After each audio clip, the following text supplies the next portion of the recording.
हाय पिलाମାନେ ମୁଁ ସୁଶ୍ରୀ ଶିକ୍ଷା ଶାଶ୍ୱତୀ ଚ୍ୟାନେଲକୁ ତମମାନଙ୍କୁ ସ୍ୱାଗତ ଆଶା କରେ ତମମାନେ ଭଲରେ ଥିବ। ଆଜି ପାଶ୍ଚାତ୍ୟ ସାହିତ୍ୟ ତତ୍ତ୍ୱ ସମ୍ପର୍କରେ କିଛିଟା ଆଲୋଚନା କରିବା। ପାଶ୍ଚାତ୍ୟ ସାହିତ୍ୟର ଗୋଟେ ସବଜେକ୍ଟକୁ ଆଲୋଚନା କରିବା। ତମର ଏଟା +3 4th ସେମିଷ୍ଟାରରେ ଅଛି, फिर भी ତମେ ପିଜି ପିଲା ବି ପଢି ପାରିବେ କାହିଁକି ନା ଓଡ଼ିଆରେ ପ୍ରାୟ 90% ସବଜେକ୍ଟ କଣ ନା ପିଜି ପିଲା ବି କର ବି ସେଟା ଥାଏ, +3 ପିଲାଙ୍କର ବି ସେଟା ଥାଏ। କଣ ହୁଏ ନା +3 ପିଲା ଟିକେ +3 ପିଲା କଣ କରନ୍ତି ନା ତାର ଟିକେ ବେସିକ ଜିନିଷଟା ଜାଣନ୍ତି, ବଟ୍ ପିଜି ପିଲା ତା ଭିତରକୁ ଟିକେ ଡିପଲି ଯାଆନ୍ତି। ତ ସବଜେକ୍ଟ ସେମ୍ ଥାଏ, ବଟ୍ ପିଜି ପିଲା ଟିକେ ଅଧିକା ଡିପ୍ ଭିତରକୁ ଯାଆନ୍ତି, ଡିପଲି ଶିଖନ୍ତି ସେଟାକୁ। ଆଉ +3 ପିଲା ଜଷ୍ଟ ବେସିକ ଜାଣିଥାନ୍ତି, ହଁ ଏମିତି ଗୋଟେ ଅଛି ପାଶ୍ଚାତ୍ୟ ସାହିତ୍ୟ ପ୍ରାଚ୍ୟ ସାହିତ୍ୟ। ବଟ୍ ପିଜି ପିଲା ତାର ପାଶ୍ଚାତ୍ୟ ସାହିତ୍ୟ କଣ, ପ୍ରାଚ୍ୟ ସାହିତ୍ୟ କଣ, ଏସବୁ ଡିପ୍ ଭିତରକୁ ପୁରା ଯାଆନ୍ତି, ବୁଝିହେଲା। ତେଣୁ ୟାକୁ ସମସ୍ତେ ପଢିପାରିବେ, +3 ରେ ବି ଅଛି ଏଇଟା, ଆଉ ପିଜି ପିଲାଙ୍କର ବି ଏଇଟା ହେଲ୍ପଫୁଲ ହବ, ଠିକ ଅଛି। ତ କ୍ଲାସିକ ବାଦ ତାକୁ ବି କୁହାଯାଏ ଶାସ୍ତ୍ରୀୟତାବାଦ, ତାକୁ କୁହାଯାଏ କ୍ଲାସିଜିମ୍, ଇଂଲିଶରେ କ୍ଲାସିଜିମ୍, ବୁଝିହେଲା। ଦୁଇ ତିନିଟା ଯାକ ସେମ୍, କ୍ଲାସିକ ବାଦ, ଶାସ୍ତ୍ରୀୟତାବାଦ, କ୍ଲାସିଜିମ୍, ତିନିଟା ହଉଛି ସେମ୍, ବୁଝିହେଲା। ତ ଆମେ କଣ କରିବା ନା ଆଜି ଆମେ କଣ କଲେ, ଆମେ କାବ୍ୟ କବିତା ସମ୍ପର୍କରେ ସବୁ କିଛି ଜାଣି ସାରିଛୁ। ଏବେ ଆମେ ପାଶ୍ଚାତ୍ୟ ସାହିତ୍ୟରେ ତାଙ୍କର କଣ ରହିଛି ମତବାଦ, ତାଙ୍କର ସେମାନେ କଣ ତାଙ୍କର ସାହିତ୍ୟ ରହିଛି ତା ବିଷୟରେ କିଛିଟା ଆଲୋଚନା କରିବା, ଠିକ ଅଛି। ତ କ୍ଲାସିକ ବାଦର ସଂଜ୍ଞା ଦେଖ। କ୍ଲାସିକ ବାଦ କିମ୍ବା ଶାସ୍ତ୍ରୀୟତାବାଦ ହେଉଛି ସାହିତ୍ୟର ସେହି ଧାରା ଯାହା ପ୍ରାଚୀନ ଗ୍ରୀକ ଓ ରୋମାନ ସାହିତ୍ୟର ଓ କଳାକୁ ଆଦର୍ଶ ଭାବରେ ଗ୍ରହଣ କରେ। ଏହି ବାଦର ମୂଳ ଆଧାର ହେଉଛି ସାହିତ୍ୟ ଶାସ୍ତ୍ରୀୟ ନିୟମ, ଶୃଙ୍ଖଳା, ସମତୁଳ ଓ ମୂଳକ ନୀତି ଅନୁସାରେ ରଚିତ ହେବା ଉଚିତ। କ୍ଲାସିକ ବାଦରେ ସାହିତ୍ୟକୁ କେବଳ ମନୋରଞ୍ଜନ ଉପକରଣ ନୁହେଁ, ବରଂ ଏକ ଶିକ୍ଷାଦାନ ଓ ନୀତିମୂଳକ ମାଧ୍ୟମ ଭାବରେ ଦେଖାଯାଏ। ପିଲାମାନେ ବୁଝିବା କ୍ଲାସିକ ବାଦ କଣ। କ୍ଲାସିକ ବାଦ ବା ଶାସ୍ତ୍ରୀୟତାବାଦ ବା କ୍ଲାସିଜିମ୍ ର ଅର୍ଥ ହଉଛି ଶାସ୍ତ୍ର, ସେ ସାହିତ୍ୟଟା ବେସ୍ ହେଇଥିବ, ସେ ସାହିତ୍ୟର ମୂଳ ଭିତ୍ତିଭୂମି ହେଇଥିବ ଶାସ୍ତ୍ର। ଶାସ୍ତ୍ରକୁ ଆଧାର କରିକି ସାହିତ୍ୟଟା ରଚନା କରାହେଇଥିବ। ସେଥିରେ କଣ ଥିବ, ଶାସ୍ତ୍ର ପିଲାମାନେ ସବୁବେଳେ ଆମକୁ କଣ ଶିଖାଏ, ନୀତି, ଧର୍ମ, ଜ୍ଞାନ। ଶାସ୍ତ୍ର ସବୁବେଳେ ଆମକୁ ଏଇ ସବୁ ଶିକ୍ଷା ଦିଏ। ଶାସ୍ତ୍ରରେ ମନୋରଞ୍ଜନ ଧର୍ମୀ କିଛି ନଥାଏ, ଶାସ୍ତ୍ରରେ କେବଳ ଶିକ୍ଷଣୀୟ କଥା, ନୀତି, ଧର୍ମ ଏସବୁ ଶାସ୍ତ୍ର ଆମକୁ ଶିଖାଏ, ମନୋରଞ୍ଜନ ପାଇଁ ଶାସ୍ତ୍ର ନୁହଁ।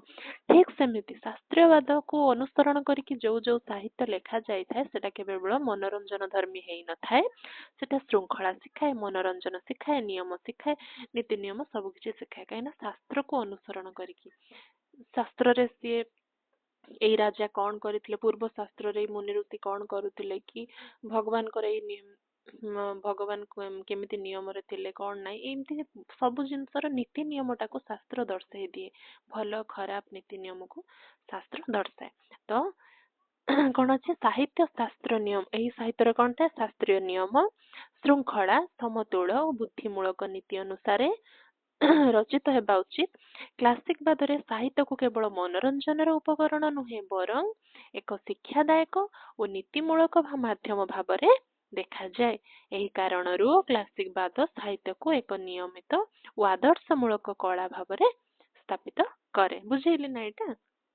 କ୍ଲାସିକ ବାଦ ଜାଣିଗଲା କାହିଁକି କୁହାଯାଇଛି ନା କ୍ଲାସିକ ର ଅର୍ଥ ହଉଛି ଶାସ୍ତ୍ରୀୟ। ତ ଶାସ୍ତ୍ରରୁ ଯେହେତୁ ସେ ସବୁକୁ ଅଣା ହେଇଛି, ଶାସ୍ତ୍ରକୁ ଅନୁସରଣ କରିକି ନୀତି ନିୟମ ଅନୁସାରେ ଲେଖକ ଲେଖିଛନ୍ତି, ସେଥିପାଇଁ କଣ ହେଇଛି, ସେଟା ହଉଛି କ୍ଲାସିକ ସାହିତ୍ୟ, ବୁଝିହେଲା। କ୍ଲାସିକ ବାଦର ପ୍ରମୁଖ ପ୍ରତିନିଧି, ଅର୍ଥାତ କ୍ଲାସିକ ବାଦ କିଏ ତାର ମାନେ ତାକୁ କ୍ଲାସିକ ବାଦକୁ ଅନୁସରଣ କରିକି ଲେଖିଥିଲେ, କିଏ ତାର ପ୍ରମୁଖ ପ୍ରତିନିଧିତ୍ୱ କରିଥିଲେ, ମତ ଦେଇଥିଲେ, କିଏ ମାନେ ତାର ଭିତ୍ତିଭୂମି ସ୍ଥାପନ କରିଥିଲେ। ଦେଖ, ପାଶ୍ଚାତ୍ୟ ସାହିତ୍ୟରେ ହୋମର, ସୋଫୋକ୍ଲିସ୍, ଭର୍ଜିଲ, ହୋରେସ୍ ଏମାନେ ହଉଛନ୍ତି କଣ ନା ପାଶ୍ଚାତ୍ୟ କ୍ଲାସିକ ବାଦର ପ୍ରମୁଖ ପ୍ରତିନିଧି। ଆହୁରି ଅନେକ ଅଛନ୍ତି କିଛିଟା ଯେଉଁମାନେ କି ମୁଖ୍ୟ, ସେମାନେ ହଉଛନ୍ତି ହୋମର, ସୋଫୋକ୍ଲିସ୍, ଭର୍ଜିଲ, ହୋରେସ୍, ବୁଝିହେଲା। ଦେଖ, କ୍ଲାସିକ ବାଦର ସ୍ୱରୂପ ଶାସ୍ତ୍ରାନୁଗତ ଆଉ ସଂଯମିତ। ମୂଳରୁ କହିଲେ ପିଲାମାନେ ଶାସ୍ତ୍ରାନୁଗତ ଆଉ ସଂଯମିତ। କ୍ଲାସିକ ବାଦର ଅର୍ଥ ହଉଛି ଶାସ୍ତ୍ରୀୟତା, ଶାସ୍ତ୍ରୀୟତା ଯେହେତୁ ଶାସ୍ତ୍ର ଆମ କିଛି ଶାସ୍ତ୍ର ପଢୁଛେ ପୁରାଣ ପୋଥି ଶାସ୍ତ୍ର ଯାହା ବି ପଢୁଛେ ମତେ କୁହ ସେଗୁଡା ସବୁ ସେଥିରେ କିଛି ମନୋରଞ୍ଜନ ଜିନିଷ ଅଛି ନା ସେଥିରେ ବହୁତ ଶିକ୍ଷଣୀୟ ଜିନିଷ ଅଛି ଆମକୁ ବହୁତ ଶିକ୍ଷା ଦିଏ ଏଇଟା କରିବା ଏଇଟା ନାହିଁ ଏଇଟା ନୀତି ଧର୍ମ ଏଇଟା ନିୟମ ବିରୁଦ୍ଧ ଶାସ୍ତ୍ର ସବୁବେଳେ ଆମକୁ ନୀତି ଜ୍ଞାନ ଶିକ୍ଷା ଦିଏ ତ ଶାସ୍ତ୍ରୀୟବାଦକୁ ଅନୁସରଣ କରି ଯାହା ବି ସାହିତ୍ୟ ଲେଖାଯିବ ସିଏ ବି ସେଇଭଳିଆ ନୀତି ଧର୍ମ ସଂଯମତାକୁ ଅନୁସରଣ କରୁଥିବ କି ନାହିଁ ନୁହଁ କି ସେଥିପାଇଁ ଲେଖାଗଲା କ୍ଲାସିକ ବାଦର ସ୍ୱରୂପ ଶାସ୍ତ୍ରାନୁଗତ ଓ ସଂଯମିତ ବୁଝିହେଲା ଏହି ବାଦରେ ରଚନାକାର ନିଜର ଅତିରିକ୍ତ କଳ୍ପନା ନୀତି ନିୟନ୍ତ୍ରିତ ଭାବନା ଓ ବ୍ୟକ୍ତିଗତ ଆବେଗକୁ ସଂଯମ କରି ସାହିତ୍ୟର ସୃଷ୍ଟି କରେ ଏଇଟାକୁ ଯିଏ ଲେଖନ୍ତି କ୍ଲାସିକ ବାଦ ସମ୍ପର୍କିତ ସାହିତ୍ୟ ଯିଏ ବି ଲେଖନ୍ତି ସେ କଣ ତାଙ୍କର ଅତିରିକ୍ତ କଳ୍ପନା ସେଥିରେ ନଥାଏ ଏଥିରେ କଳ୍ପନା ବେଶୀ ନଥାଏ କାହିଁକି ନା ଏଟାକୁ ନୀତି ନିୟମ ଜିନିଷ ଥାଏ ଶିକ୍ଷଣୀୟ ଜିନିଷ ଥାଏ ସେଥିରେ କଳ୍ପନା ଦେଇଦେଲେ ସେଟା ତ ଗପ ଭଳିଆ ହେଇଯିବ ନା ମନୋରଞ୍ଜନ ଧର୍ମୀ ସବୁବେଳେ ଯେତେ କଳ୍ପନା ଦିଆ ହେଇଥାଏ ସେତେ ମନୋରଞ୍ଜନ ଧର୍ମୀ ହେଇଥାଏ ନୁହଁ କି ତ ସେଥିପାଇଁ ଅତିରିକ୍ତ କଳ୍ପନା ତାଙ୍କର ନଥାଏ ଏ ଲେଖାରେ ନିୟନ୍ତ୍ରିତ ଭାବନା ତାଙ୍କ ଭାବନା ଉପରେ ସେମାନେ ନିୟନ୍ତ୍ରଣ କରିକି ଲେଖନ୍ତି ବେଶୀ ଭାବିକି ଲେଖନ୍ତିନି ଯାହା ନିୟମ ତାକୁ ଲେଖନ୍ତି ବୁଝିହେଲା ବ୍ୟକ୍ତିଗତ ଆବେଗକୁ ସଂଯମ କରି ନିଜ ମନର ଆବେଗ ନିଜ ମନର ଭାବକୁ ସଂଯମ କରି କଣ୍ଟ୍ରୋଲ କରିକି ସେ ଲେଖନ୍ତି ସେ ମନର ଭାବନାକୁ ଜମା ପ୍ରକାଶ କରନ୍ତିନି ଶାସ୍ତ୍ରୀୟତାବାଦ ସାହିତ୍ୟରେ କାହିଁକି ନା ଶାସ୍ତ୍ର ସବୁବେଳେ ସଂଯମ ସବୁବେଳେ ସୁନ୍ଦର କଥା ଶିକ୍ଷଣୀୟ କଥା ଶିଖାଏ ମନର ଭାବନା ମନର ଇଚ୍ଛାକୁ ଶାସ୍ତ୍ର କହେନି ଶାସ୍ତ୍ର କହେ ଯୋଉଟା ସମସ୍ତଙ୍କ ପାଇଁ ଠିକ ବୁଝିହେଲା କ୍ଲାସିକ ବାଦର ଧାରଣା ଅନୁଯାୟୀ ସାହିତ୍ୟର ମୂଳ ଲକ୍ଷ୍ୟ ହେଉଛି ମାନବ ସମାଜକୁ ଆଦର୍ଶ ଜୀବନ ପଥ ଦେଖେଇବା ଏହି କାରଣରୁ କ୍ଲାସିକ ବାଦରେ ସମତୁଳ ନିୟମିତତା ଗଠନାତ୍ମକ ସଂଯୋଜନ ଓ ଶୃଙ୍ଖଳାକୁ ବିଶେଷ ଗୁରୁତ୍ୱ ଦିଆଯାଇଥାଏ କ୍ଲାସିକ ବାଦର ମୂଳ ଲକ୍ଷ୍ୟ ହେଉଛି ଲୋକମାନଙ୍କୁ ଶିକ୍ଷାଦାନ ଦେବା ଶିଖେଇବା ସଂଯମ ଆଚରଣ ଶିଖେଇବା ମୂଲ୍ୟବୋଧ ଶିଖେଇବା ଭଲ ଖରାପ ସମ୍ପର୍କରେ ପାର୍ଥକ୍ୟ ଦର୍ଶାଇବା ବୁଝିହେଲା ଏହି ଧାରା ଅନୁସାରେ ସାହିତ୍ୟ ଯୁକ୍ତିସମ୍ମତ ବୁଦ୍ଧି ପ୍ରଧାନ ହେବା ଆବଶ୍ୟକ କ୍ଲାସିକ ବାଦର ମୂଳ ନୀତି କ୍ଲାସିକ ବାଦ କିଛି ନିର୍ଦ୍ଦିଷ୍ଟ ନୀତି ଓ ନିୟମ ଉପରେ ଭିତ୍ତି କରି ଗଢା ଯାଇଛି କଣ ନା ବୁଦ୍ଧିର ପ୍ରାଧାନ୍ୟ କ୍ଲାସିକ ବାଦରେ ଭାବନା ଠାରୁ ବୁଦ୍ଧିକୁ ଅଧିକ ମୂଲ୍ୟ ଦିଆଯାଏ ପିଲାମାନେ କିଛିଟା ପଏଣ୍ଟ ଅଛି ଯୋଉଟା କ୍ଲାସିକ ବାଦର ମୂଳ ନୀତି ମାନେ ସେଇଟା ସେଇ ସାହିତ୍ୟରେ କ୍ଲାସିକ ବାଦରେ ଏଇଟା ହିଁ ଏଇ ଜିନିଷ ହିଁ ନିହାତି ଥିବ କ୍ଲାସିକ ବାଦୀ ସାହିତ୍ୟରେ ବୁଝିହେଲା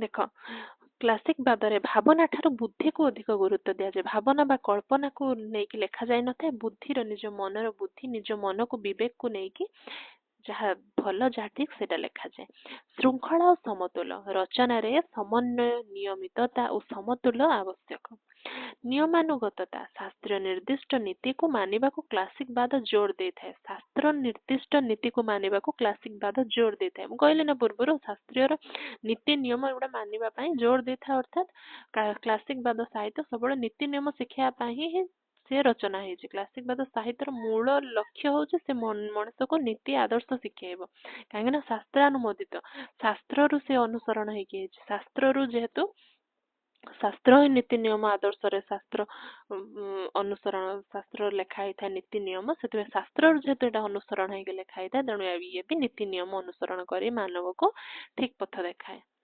ତାପରେ କଣ ରହିଲା ନା କ୍ଲାସିକ ବାଦର ପ୍ରବର୍ତ୍ତକ ଯୋଉମାନେ କ୍ଲାସିକ ବାଦର ପ୍ରବର୍ତ୍ତକ ମାନେ ଯୋଉମାନେ କ୍ଲାସିକ ବାଦକୁ ଖୋଜିକି କାଢିଛନ୍ତି କି ହଁ ଏଇଟା ଗୋଟେ କ୍ଲାସିକ ବାଦର ସାହିତ୍ୟ ଏଇଟା ଗୋଟେ ସମ୍ପୂର୍ଣ୍ଣ ଅଲଗା ସାହିତ୍ୟ ଯାହା ଖୋଜିକି କାଢିଛନ୍ତି ଯୋଉମାନେ ଏସବୁକୁ ଅନୁସରଣ କରିକି ବହୁତ କିଛି ଲେଖିଛନ୍ତି ତାଙ୍କର ଲେଖା ଯୋଉମାନେ ଏଇ କଥାକୁ ବିଲିଭ କରନ୍ତି ସେଇମାନେ ହଉଛନ୍ତି କ୍ଲାସିକ ବାଦର ପ୍ରବର୍ତ୍ତକ କ୍ଲାସିକ ବାଦର ପ୍ରବର୍ତ୍ତକ ଭାବେ ପ୍ରାଚୀନ ଗ୍ରୀକ ଦାର୍ଶନିକ ଆରିଷ୍ଟଟଲଙ୍କ ନାମ ସର୍ବପ୍ରଥମେ ଉଲ୍ଲେଖଯୋଗ୍ୟ ତାଙ୍କର ପଏଟିକ୍ସ ଗ୍ରନ୍ଥରେ ସାହିତ୍ୟ ବିଶେଷ କରି ନାଟକ କେମିତି ଶାସ୍ତ୍ରୀୟ ନିୟମ ଅନୁସାରେ ରଚିତ ହେବା ଉଚିତ ତାହା ସୁସ୍ପଷ୍ଟ ଭାବେ ବର୍ଣ୍ଣିତ ହୋଇଛି ଆରିଷ୍ଟଟଲ ପରେ ରୋମାନ କବି ହରେସ୍କର ପଏଟିକ୍ସ ମାଧ୍ୟମରେ କ୍ଲାସିକ ବାଦୀ ଧାରଣାକୁ ଅଧିକ ସୁଦୃଢ କରିଥିଲେ ଏହି ଦୁଇ ଜଣଙ୍କୁ ମିଳି କ୍ଲାସିକ ବାଦର ମୂଳ ପ୍ରବର୍ତ୍ତକ ଭାବେ ଗ୍ରହଣ କରାଯାଏ ଆହୁରି ଅନେକ ଅଛନ୍ତି ମାନେ ଏଇ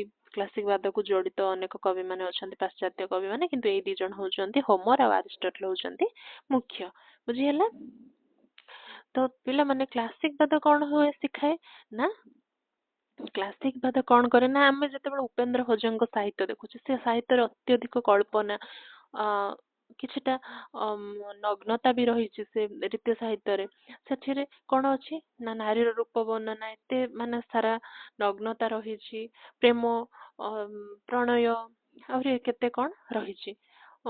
ସେ ରୀତି ସବୁ ଭରିକି ରହିଛି, କିନ୍ତୁ କ୍ଲାସିକ ପାଦ ସାହିତ୍ୟ କ'ଣ ସମ୍ପୂର୍ଣ୍ଣ ରୂପେ ସଂଯମ, ସେଥିରେ କୌଣସି ନଗ୍ନତା ନଥାଏ, ସେଥିରେ କୌଣସି ଅସ୍ୱାଭାବିକ ଯୋଉ ୱାର୍ଡ ଦେଇକି ଲେଖା ଯାଇ ନଥାଏ, ସେଥିରେ ଭିତରେ ଏମିତି କିଛି ବି ଅସ୍ୱାଭାବିକ କଥାବାର୍ତ୍ତା କିଛି ବି ସେଥିରେ ନଥାଏ, ଯୋଉଟା କି ପଢିଲେ ଲାଗିବ ହଁ ଏଇଟା ଗୋଟେ ଟିକେ ଖରାପ ଲାଗୁଛି ପଢିବାକୁ, କିଏ ଲାଗୁ ସେମିତି କିଛି ନଥାଏ, କାହିଁକିନା ଏଇଟା ପୁରା ଶାସ୍ତ୍ରକୁ ଅନୁସରଣ କରି ହେଇଛି। ଶାସ୍ତ୍ର ସବୁବେଳେ ସଂଯମ, ଶାସ୍ତ୍ର ହଉଛି ଜ୍ଞାନର ଗନ୍ତାଘର, ଶାସ୍ତ୍ର ହଉଛି ଆମକୁ ସଂଯମ କରିବାର ଏକ କ'ଣ ମାର୍ଗ। ତ ଶାସ୍ତ୍ରରୁ ଯେହେତୁ ଏ ସବୁ ଅନୁସରଣ କରିକି ଲେଖା ହେଇଛି, ତ ଏଇଟା ଆମକୁ ପ୍ରତି ପାଦରେ, ପ୍ରତି ଅକ୍ଷରରେ, ପ୍ରତି ପୃଷ୍ଠାରେ ଆମକୁ ଶିଖିବା ପାଇଁ ବହୁତ କିଛି ମିଳିବ। କେବେ ଅସଂଯତ ଅବସ୍ଥାରେ କିଛି ବି ଲେଖା ଇଏ ସେ ସବୁ ମିଳିବ ନାହିଁ। କେବଳ ଆମକୁ ନୀତି ଆଦର୍ଶ ଅନୁପ୍ରାଣ ଟିକେ ଏହାକୁ ଅନୁସରଣ କରିକି ଯାହା ବି ନାଟକ ଲେଖାଯାଉ, ଉପନ୍ୟାସ ଲେଖାଯାଉ, ଯାହା ବି ଲେଖାଯାଉ ସଂଯମ ଆକାରରେ ଲେଖାଯିବ। ବୁଝିହେଲା? ଦେଖ ପିଲାମାନେ, ଯୋଉମାନେ ନୂଆ ଅଛ ନିହାତି ଚ୍ୟାନେଲକୁ ଲାଇକ୍ ସେୟାର ସବସ୍କ୍ରାଇବ କରିଦେବା, କାହିଁକି ନା ପରବର୍ତ୍ତୀ ଭିଡ଼ିଓରେ ଆମେ ପାଶ୍ଚାତ୍ୟ ସାହିତ୍ୟର ରୋମାଣ୍ଟିକ ଜିମ୍, ବାସ୍ତବବାଦ, ଅସ୍ତିତ୍ୱବାଦ ଏମିତି ସବୁ ବିଷୟରେ ତାର ଲଙ୍ଗ କ୍ୱେଶ୍ଚନ ଭିଡ଼ିଓ ଏମିତି ଆଣିବା, ବୁଝିବା। ଆଉ ତା ଲଙ୍ଗ କ୍ୱେଶ୍ଚନ PDF ବି ମୁଁ ତମମାନଙ୍କୁ ଏଇତ ଶୋ କରୁଛି, ଠିକ ଅଛି? ନିହାତି ରୂପେ ଚ୍ୟାନେଲରେ ଆଡ୍ ହେଇଯିବ। ଆଉ ବାକି ତମମାନଙ୍କର ଆଉ କୋଉ ଟପିକ ତମମାନେ ସେଥିରେ ବୁଝିବାକୁ ଚାହୁଁଛ, ସେଥିରେ ଭିଡ଼ିଓ ବନେଇବା ନିହାତି ଦରକାର, ତମମାନେ ନିହାତି କମେଣ୍ଟ ସେକ୍ସନରେ କମେଣ୍ଟ କରିବ, ମୁଁ ତ ସମସ୍ତଙ୍କ ରିପ୍ଲାଏ ଦଉଛି। ନିହାତି ରୂପେ ଆମେ ସେଇ ଟପିକରେ ପୁଣି ଭିଡ଼ିଓ ବନେଇବା, ଠିକ ଅଛି? କମେଣ୍ଟ କରିବାକୁ ଭୁଲିବନି। ନେକ୍ସଟ ଦେଖ, କ୍ଲାସିକ ବାଦର ସଂଜ୍ଞା ଦେଇଥିବା ଚିନ୍ତକ ମାନେ। ବୁଝିହେଲା? କ୍ଲାସିକ ବାଦର ସଂଜ୍ଞା ଦେଇଥିବା କେତେକ ଚିନ୍ତକ ମାନେ କ୍ଲାସିକ ବାଦ କାହାକୁ କୁହାଯାଏ? ଆରିଷ୍ଟଟଲ ସାହିତ୍ୟକୁ ଅନୁକରଣାତ୍ମକ କଳା ଭାବେ ଚିହ୍ନଟ କରିଥିଲେ ଏବଂ ଏହାକୁ ଶାସ୍ତ୍ରୀୟ ନିୟମ ଅନୁସାରେ ଗଢିବାକୁ ଜୋର ଦେଇଥିଲେ। ହରେସ କହିଥିଲେ ଯେ ସାହିତ୍ୟର ଲକ୍ଷ୍ୟ ହେଉଛି, ପିଲାମାନେ ମୁଁ ଏଟାକୁ ମିଶେଇ ଦେଇକି ଲେଖି, ତମେ ଚାହିଁଲେ ଆରିଷ୍ଟଟଲ କ'ଣ କହିଥିଲେ ଗୋଟେ ପଏଣ୍ଟ ଦେଇକି ଲେଖିପାରିବ। ହରେସ କ'ଣ କହିଥିଲେ ଗୋଟେ ପଏଣ୍ଟ ଦେଇକି ଲେଖିପାରିବ। ମୁଁ ତାକୁ ମିଶେଇ ଦେଇଛି, ବୁଝିହେଲା? ମନୋରଞ୍ଜନ ସାହିତ୍ୟ ସହିତ ନୀତି ଶିକ୍ଷା ପ୍ରଦାନ କରିବା, ଏହି ଧାରଣାକୁ କ୍ଲାସିକ ବାଦର ସଂଜ୍ଞା ଭାବେ ଗ୍ରହଣ କରାଯାଏ। ପରବର୍ତ୍ତୀ କାଳରେ ଫ୍ରେଞ୍ଚ ସମାଲୋଚକ ମାନେ ମଧ୍ୟ ଏହି ସଂଜ୍ଞାକୁ ସମର୍ଥନ କରିଥିଲେ। ମାନେ କ'ଣ କହିଲେ ନା, କ୍ଲାସିକ ବାଦର ସାହିତ୍ୟ ହଉଛି ଯେହେତୁ ସେ ଶାସ୍ତ୍ରରୁ ଅନୁସରଣ ହେଇଛି, ସେଥିରେ କିଛିଟା ମନୋରଞ୍ଜନ ରହିବ। ଆମେ ଯଦି ସେ କ୍ଲାସିକ ବାଦକୁ ଅନୁସରଣ କରିକି କିଛି ନାଟକ ଲେଖିବା, ସେ ନାଟକଟା ମନୋରଞ୍ଜନ ଧର୍ମୀ ହବ, ଲୋକମାନେ ତାକୁ ଦେଖି ଏନ୍ଜୟ କରିବେ, କିନ୍ତୁ ଶିଖିବେ ବି, ଲାଷ୍ଟକୁ ଦେଖିକି ଶିଖିବେ ଯେ ହଁ ଏଇ ନାଟକରେ ଏମିତି ହେଲା, ହଁ ସତରେ ଏମିତି ହବା ଦରକାର ଥିଲା, ଇଏ ହେଲା। ଗୋଟେ ଲୋକଙ୍କୁ ଭାବିବାକୁ ବାଧ୍ୟ କରିଦବ, ହଁ ଏଇଟା ଗୋଟେ ଘଟୁଛି, ଏଇଟା ଠିକ କଥା, ଏଇଟା କରିବା ଦରକାର, ଏଇଟା ନିୟମ, ଏଇଟା ନୀତି। ତ ସେଇ ଟାଇପର ଏଇ ସବୁ ଲେଖକ ମାନେ କହିଲେ କ'ଣ କହିଲେ ନା, କ୍ଲାସିକ ବାଦକୁ ଅନୁସରଣ କରିକି ଯୋଉ ସାହିତ୍ୟ ରଚନା କରାହଉଛି, ସେ ନାଟକ ହଉ, ଉପନ୍ୟାସ ହଉ, ଯାହା ବି ରଚନା କରାଯିବ, ତାକୁ ସେଥିରେ ମନୋରଞ୍ଜନ କିଛିଟା ରହିବ, ନ ରହିଲେ ଲୋକ ଦେଖିବାକୁ ପସନ୍ଦ କରିବେନି କି ପଢିବାକୁ ପସନ୍ଦ କରିବେନି, ଟିକେ ରହିବ, କିନ୍ତୁ ନୀତି ଶିକ୍ଷା ସେଥିରେ ଭରପୁର ରହିବ। ପାଦେ ପାଦରେ ନୀତି ଶିକ୍ଷା ରହୁଥିବ। ବୁଝିହେଲା? ଆଶା କରୁଛି ତମେ ନିହାତି ବୁଝିପାରୁଥିବ। ହେଲା? ଓଡ଼ିଆ ସାହିତ୍ୟରେ କ୍ଲାସିକ ବାଦର ଉଦାହରଣ। ଓଡ଼ିଆ ସାହିତ୍ୟରେ ପାଶ୍ଚାତ୍ୟ ଅର୍ଥରେ ସିଧାସଳଖ କ୍ଲାସିକ ବାଦୀ ଆନ୍ଦୋଳନ ନଥିଲେ ମଧ୍ୟ ଓଡ଼ିଆ ସାହିତ୍ୟର ପିଲାମାନେ ଦେଖିବ ଟିକେ ଟିକେ ସ୍ପେଲିଂ ଏପଟ ସେପଟ ମିଷ୍ଟେକ୍ ହେଇଥିବ, ଏତେ ସାରା ଟାଇପିଂ କଲା ବେଳକୁ ନା କୋଉଠି କ'ଣ ସ୍କିପ୍ ହେଇକି ଲେଟର ଗୁଡାକ ତା ସାଙ୍ଗରେ ଯୋଡ଼ିକି ସ୍ପେଲିଂ ମିଷ୍ଟେକ୍ ହେଇଯାଉଥିବ, ତ ସେଟାକୁ ତମେ କରେକ୍ଟ କରିକି ପଢିବ। ଓଡ଼ିଆ ସାହିତ୍ୟରେ ପାଶ୍ଚାତ୍ୟ ଅର୍ଥରେ ସିଧାସଳଖ କ୍ଲାସିକ ବାଦୀ ଆନ୍ଦୋଳନ ନଥିଲେ ମଧ୍ୟ ଓଡ଼ିଆ ସାହିତ୍ୟରେ କ୍ଲାସିକ ବାଦୀ ଆନ୍ଦୋଳନ ନାହିଁ, କାହିଁକିନା ଏଟା ପାଶ୍ଚାତ୍ୟ ଧର୍ମ, ପାଶ୍ଚାତ୍ୟ ଚିନ୍ତାଧାରାରୁ କ୍ଲାସିକ ବାଦଟା ଆସିଛି। ଆମ ଓଡ଼ିଆ ସାହିତ୍ୟରେ ଏଟା ଡାଇରେକ୍ଟ କ୍ଲାସିକ ବାଦକୁ ଅନୁସରଣ କରି କିଛି ସେମିତି ନାହିଁ, ଆନ୍ଦୋଳନ ନାହିଁ। ଶାସ୍ତ୍ରୀୟ ପରମ୍ପରା ପ୍ରଭାବ ସ୍ପଷ୍ଟ ଭାବେ ଦେଖାଯାଏ। ମଧ୍ୟଯୁଗୀୟ ସେ କହୁଛନ୍ତି କି କ'ଣ ନା, ଓଡ଼ିଆ ସାହିତ୍ୟରେ ପାଶ୍ଚାତ୍ୟବାଦୀ ଆନ୍ଦୋଳନ ସେମିତି କିଛି ସିଧାସଳଖ ନାହିଁ ଆମ ଓଡ଼ିଆ ସାହିତ୍ୟରେ, କିନ୍ତୁ ଏଇ ଶାସ୍ତ୍ରକୁ ଅନୁସରଣ କରିକି ବହୁତ ସାରା ଜିନିଷ ଆମ ଓଡ଼ିଆ ସାହିତ୍ୟରେ କିଛିଟା ଲେଖା ଯାଇଛି। ଏଟା ପିଲାମାନେ ଯୁଗୀ ନ ହେଇଛି। ମଧ୍ୟଯୁଗୀୟ ଓଡ଼ିଆ ସାହିତ୍ୟରେ ସାରଳା ଦାସ, ମଧ୍ୟଯୁଗୀୟ ଓଡ଼ିଆ ସାହିତ୍ୟରେ କିଏ ନା, ସାରଳା ଦାସ, ଜଗନ୍ନାଥ ଦାସ, ସାରଳା ଦାସ, ଜଗନ୍ନାଥ ଦାସଙ୍କ ରଚନାରେ ଶାସ୍ତ୍ରୀୟ ମର୍ଯ୍ୟାଦା ନୀତିବୋଧ ଓ ପରମ୍ପରା ଅନୁସରଣ ଦେଖାଯାଏ। ଯୋଉମାନେ ସାରଳା ଦାସ ଲେଖିଛନ୍ତି କି ଜଗନ୍ନାଥ ଦାସ ଯାହା ସବୁ ଲେଖିଛନ୍ତି ଏସବୁ ଶାସ୍ତ୍ରକୁ ନେଇକି ଲେଖିଛନ୍ତି ନା ନାଇଁ ସେମାନେ ସେମାନଙ୍କ ସାହିତ୍ୟରେ କୌଣସି ମନୋରଞ୍ଜନ ଧର୍ମୀ ଜିନିଷ ନାହିଁ ସେଟା ସବୁ କେବଳ ଶିକ୍ଷଣୀୟ ଜିନିଷ ଅଛି ଲୋକ ଶିକ୍ଷଣୀୟ ଜିନିଷ ଅଛି ବୁଝିହେଲା ଶାସ୍ତ୍ରୀୟ ମର୍ଯ୍ୟାଦା ନୀତିବୋଧ ଓ ପରମ୍ପରାକୁ ଅନୁସରଣ କରିକି ଏମାନେ ଲେଖିଛନ୍ତି ଏହା ସହ ଆଧୁନିକ ଓଡ଼ିଆ ସାହିତ୍ୟରେ ମଧ୍ୟ କିଛି କବି ଓ ନାଟ୍ୟକାରଙ୍କର ରଚନାରେ ଶାସ୍ତ୍ରୀୟ ଶୃଙ୍ଖଳା ଆଉ ସଂଯମ ଦୃଶ୍ୟମାନ ହୁଏ ଯାହାକୁ ଓଡ଼ିଆ ସାହିତ୍ୟରେ କ୍ଲାସିକ ବାଦର ପ୍ରଭାବ ଭାବେ ଗ୍ରହଣ କରାଯାଏ ଯେହେତୁ ଓଡ଼ିଆ ସାହିତ୍ୟରେ ଡାଇରେକ୍ଟ ଶାସ୍ତ୍ରୀୟବାଦ ବୋଲି ଗୋଟେ କିଛି ଆନ୍ଦୋଳନ ନାହିଁ ଆମେ ଯେମିତି ଅଛି କଣ ସବୁଜ ସାହିତ୍ୟ ପ୍ରଗତିବାଦୀ ଆନ୍ଦୋଳନ ମାନେ ସେମାନେ ଯେହେତୁ ସେମାନେ କଣ କରୁଥିଲେ ନା ପ୍ରଗତିବାଦୀ ଚିନ୍ତାଧାରା ସତ୍ୟବାଦୀ ସାହିତ୍ୟ ଏ ସବୁ ଯେମିତି ଅଛି ଗୋଟେ ଗୋଟେ ଧାରା ସେମିତି କ୍ଲାସିକ ବାଦ ବୋଲି କିଛି ଧାରା ଆମ ଓଡ଼ିଆ ସାହିତ୍ୟରେ ନାହିଁ କିନ୍ତୁ ଯେହେତୁ କ୍ଲାସିକ ବାଦ ର ଅର୍ଥ ହଉଛି ଶାସ୍ତ୍ରକୁ ଅନୁସରଣ କରିକି ସାହିତ୍ୟଟା ରଚନା କରାହେଇଥିବ ଶିକ୍ଷଣୀୟ ଜିନିଷ ତା ଭିତରେ ଥିବ ଏଇଟା ହଉଛି ଶାସ୍ତ୍ରୀୟବାଦ ର ମୂଳ ନୀତି ଆମ ଓଡ଼ିଆ ସାହିତ୍ୟରେ ସେଇ ଟାଇପର କିନ୍ତୁ ଲେଖା ଅଛି କଣ ନା ଜଗନ୍ନାଥ ଦାସ ଯୋଉ ଲେଖିଥିଲେ ବଳରାମ ଦାସ ଯୋଉ ପଞ୍ଚସଖା ଯୁଗର ସାହିତ୍ୟ ସେ ସବୁ ଶାସ୍ତ୍ର ନା ଶାସ୍ତ୍ର ନୁହଁ ଶିକ୍ଷଣୀୟ କଥା ଏଥିରେ ଅଛି ନା ନାଇଁ ଅଛି ସାରଳା ଦାସଙ୍କ ସାହିତ୍ୟ ସାରଳାଙ୍କ ମହାଭାରତରେ କେତେ ଶିକ୍ଷଣୀୟ କଥା ଅଛି ଶିକ୍ଷଣ କଥାକୁ ଶିଖେଇବାକୁ ଯାଇକି କବି କଣ କରିଛନ୍ତି ସାରଳା ଦାସ ବହୁତ ସାରା ମନୋରଞ୍ଜନ ଧର୍ମୀ ଛୋଟ ଛୋଟ ଷ୍ଟୋରି ଗଳ୍ପ ଗୁଡାକ ଲେଖିଛନ୍ତି ଆଉ ସେ ଗଳ୍ପରେ ଗଙ୍ଗା କହିଲେ ଯିବି କୁନ୍ତି ଯୋଉ କଣ ଏଟା ଅଛି ସତ୍ୟ ଆମ୍ବ ଉପାଖ୍ୟାନ ରହିଛି ନାରୀ କେମିତି ସଂଯମ ହବା ଦରକାର କି ଗଙ୍ଗା କହିଲେ ଯିବି ନାରୀ କେମିତି ଉଗ୍ର ସ୍ୱଭାବର ହେଲେ ସଂସାର ଚଳିବ ନାହିଁ ସେମିତି ଅଛି କି ଆଉ କଣ ଯାହା ସବୁ ଅଛି ତାଙ୍କର ଛୋଟ ଛୋଟ ଗଳ୍ପ ସବୁ ଭିଡିକି ରଖିଛନ୍ତି ଯୋଉ ସାରଳା ଦାସ ସେଗୁଡା କଣ ସବୁ ନା ଶାସ୍ତ୍ରରୁ ଆସିଛି ସେ ସବୁ ନୀତି ନିୟମ ତାକୁ ଦର୍ଶାଇବା ପାଇଁ କବି କଣ କରୁଛନ୍ତି ଗଳ୍ପ ଆକାରରେ ତାକୁ ଖଞ୍ଜି ଦେଇଛନ୍ତି ଯାହାକୁ ଲୋକମାନେ ମନୋରଞ୍ଜନ ବି କରିବେ ଶିଖିବେ ବି ବୁଝିହେଲା ବୁଝି ହେଇଥିବ ନିହାତି ତ ଦେଖ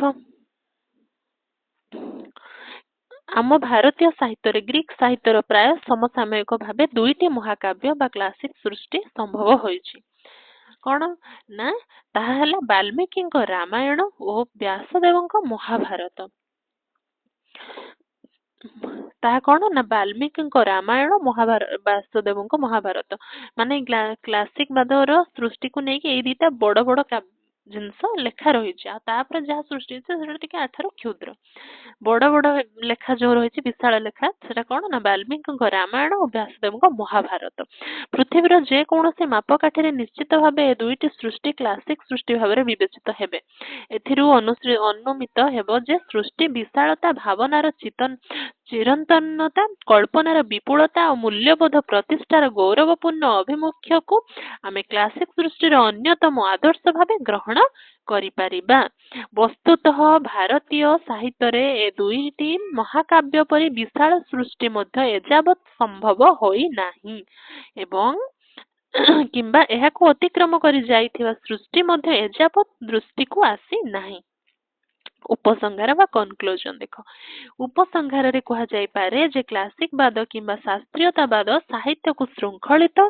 ନିୟମବଦ୍ଧ ଓ ଆଦର୍ଶମୂଳକ କରିଥାଏ ଏବଂ ଗୁରୁତ୍ୱପୂର୍ଣ୍ଣ ସାହିତ୍ୟିକ ଧାରା ଏହା କରିଥିବା ଏକ ଗୁରୁତ୍ୱପୂର୍ଣ୍ଣ ସାହିତ୍ୟ ଧାରା ଏହା ସାହିତ୍ୟକୁ ଏକ ଶାସ୍ତ୍ରୀୟ ମର୍ଯ୍ୟାଦା ଦେଇଛି ଏବଂ ଏହାର ପ୍ରଭାବ ଆଜି ମଧ୍ୟ ସାହିତ୍ୟ ଓ ସମାଲୋଚନାରେ ଅନୁଭୂତ ହୁଏ ତେଣୁ କ୍ଲାସିକ ବାଦ ସାହିତ୍ୟ ଇତିହାସରେ ଏକ ମୂଳ ଓ ଅବିସ୍ମରଣୀୟ ଧାରା ଆଶା କରେ ପିଲାମାନେ ଭିଡିଓରୁ ତମମାନେ ବୁଝିପାରିଥିବ ଚେଷ୍ଟା କଲି ବୁଝେଇବା ପାଇଁ ଫିରବି ଯୋଉମାନଙ୍କର କିଛି ବି ଡାଉଟ ଥିବ ଅନ୍ୟ କୌଣସି ସବଜେକ୍ଟରେ ନିହାତି କମେଣ୍ଟ ସେକ୍ସନରେ କହିବା ଆମେ ସେ ବିଷୟରେ ଆଉ ଅଲଗା ଭିଡିଓ ବନେଇବା ଆମେ ଆର ଆଗେ ଲଙ୍ଗ କ୍ୱେଶ୍ଚେନ ଗୁଡାକ PDF ଗୁଡାକ ମୁଁ ତମକୁ ଶୋ କରେଇଲି ତାକୁ ବୁଝେଇଲି ଏମିତି ସବୁ ଟପିକ ର ଲଙ୍ଗ କ୍ୱେଶ୍ଚେନ ସାରିବା ଦେନ୍ ତାର ଗୋଟେ ସର୍ଟ କ୍ୱେଶ୍ଚେନ ଭିଡିଓ ପୁଣି ତାପରେ ଷ୍ଟାର୍ଟ କରିବା ବୁଝିହେଲା ଠିକ ଅଛି ରହୁଛି ଦେଖା ହେବା ପରବର୍ତ୍ତୀ ଭିଡିଓରେ ଜୟ ଜଗନ୍ନାଥ